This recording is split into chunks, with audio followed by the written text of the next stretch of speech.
Oh, Murder Hornets. What a fucking letdown they were, huh? Yeah. Wah, wah, wah.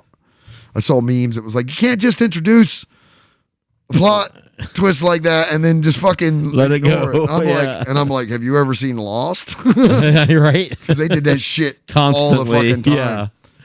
It made you watch it because it was really good until you realized ultimately this was never going to be a payoff. No, they were just making it up. Well, I mean, ultimately, I think the fans was the one that was because they were reading, from what I understand, like user groups and fan groups and stuff to see what fans thought was going on. Uh-huh. And then if it was good enough, they were finding ways to weave that kind of shit actually into the storyline. So that's like a weird sort of laziness, right? Like they got this thing going and then was like, I don't know what the fuck we're going to do with it. Let's see what other people are saying. Ooh, that's good. Let's put that in.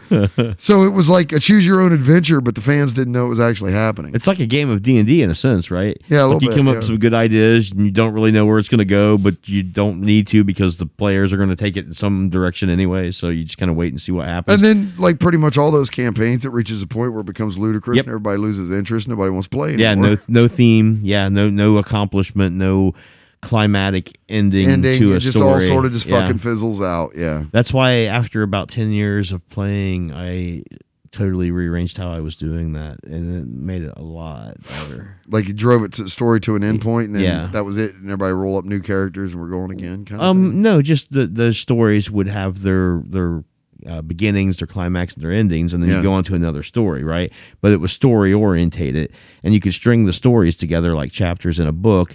And there was some overarching themes. Well, that's probably where the concept of like the module came from, right? It was sort of that same thing. Well, the module was basically in the beginning. It was an example of what you did with the shit that you had, right? Like here's how you put this stuff together. You draw a dungeon, and then you do an overland and an underland, and you populate it and stuff. Some of the first ones for basic tell you how to do that and leave blanks for you to put your own monsters in, how to stock a dungeon with traps, treasures, and monsters, and then how to put flavor text and key a dungeon and stuff like that. Basically, the first modules was just examples of this is how you play D&D. This is what you're doing. I always looked at modules as like interactive comic books. Yeah. You know, later on, they became more like collateral. That. You know, you had all the pictures and the character sheets, and you had all of that kind of stuff. So it was just like. It was so easy. Let's just grab a module, boom, get together, and we're playing. Yeah, you know, especially if you could have the pre-generated characters in most modules, just give them to the people that show up, and everybody can just play. Yeah, and then it's a one and done. Yeah, kind of thing.